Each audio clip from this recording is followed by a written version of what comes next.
And before we leave for the afternoon session, I'll just proceed on sa next para in this afternoon ang first discussion natin is more on uh, data models.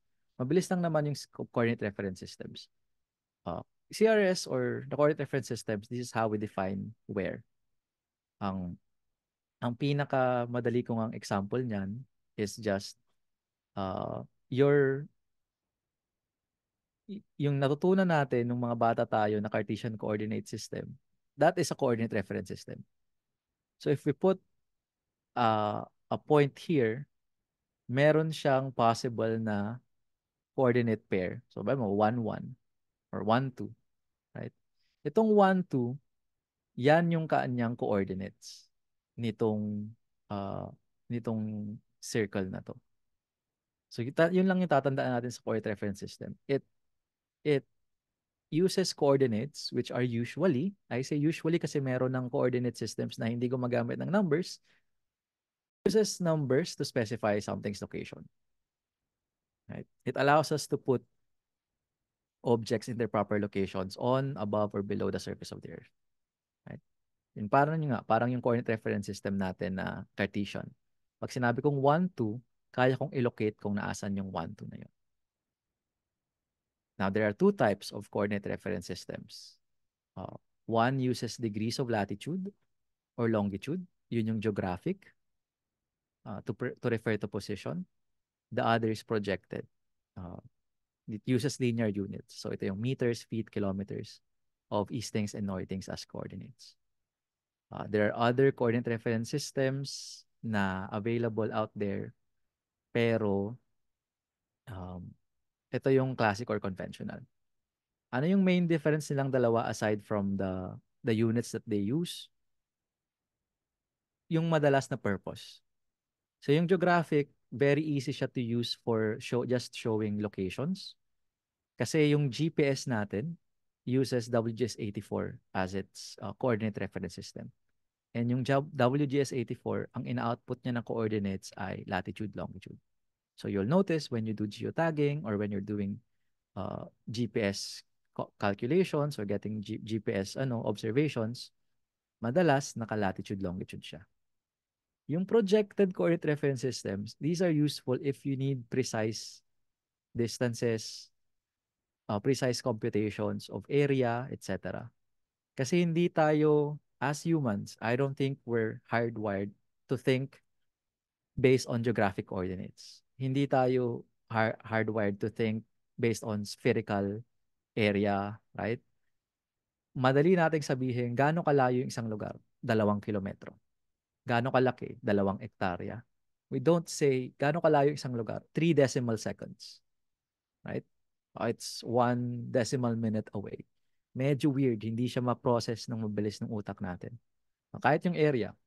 Um, so for applications where you can and this is most applications, for most applications where you need precise computations and you can not consider or you can forget about the fact na hindi flat yung mundo, projected is usable. Right? Kahit naman sa surveying, as GEs, alam natin na within a certain threshold of area, pwede nating i-assume na flat yung mundo. Kasi relative to the size of the Earth, flat yung lugar na yun. Even though curving yung entirety ng mundo. So for those applications na kailangan natin mag-compute ng distances, ng areas, especially small scale, mas madalas ginagamit natin yung mga projected reference systems. Meron tayong coordinate reference system sa Pilipinas na PRS-92. It's mandated na gamitin natin yun. I think there are updates to that coming. I'm not as privy to that. We could ask Namria for updates because yun naman yung nila, isa sa mga ginagawa nila. But yeah, maraming klaseng coordinate reference systems. And why do we need to know them as a last part of this morning session? Kasi the same object can have different coordinates in maps with different coordinate reference systems. So yung example ko dyan, yung Yung Pilipinas, so itong area, kahit na wag ng Pilipinas, ito, pag yung sa WGS84, bawa, one island in the Philippines, ang coordinates niyan could be 14 degrees, 14 degrees, sabihin natin, latitude, tapos 121 degrees longitude. So yung coordinates niya ay 14, tsaka yung units niya ay degrees, yung values niya ay 14 tsaka 121. Right? The same area of interest, pag sa let's say UTM Zone 51N mo siya na coordinate reference system ginamit. Yung location nito could be somewhere around 1.5 million X tsaka 900,000 uh, 900,000 Y. Right? Hindi to accurate, just to show you an example. So yung values niya ay 1.5 million tsaka 900,000. Different, same area, different coordinate systems, different yung coordinate values, but they're the same area. Thankfully, hindi mo natin kailangang problemahin yan ngayon sa Q kasi it's on-the-fly projection. So kahit iba-iba yung coordinate reference systems na gamit natin sa mga layers, naglalapat sila kasi may on-the-fly projection na ginagawa si Q. Although for some instances, best practice, always use the same coordinate reference systems kung kaya for your layers. As a best practice lang. Different locations on the Earth use different coordinate reference systems. Yun nga, sabi ko, sa Pilipinas, we have PRS-90. Other countries have their own coordinate reference systems na applicable lang sa kanila. Right? Yung US, meron siyang North American datum-based na mga coordinate reference systems. Yung Africa, meron din na coordinate reference systems na ginagamit.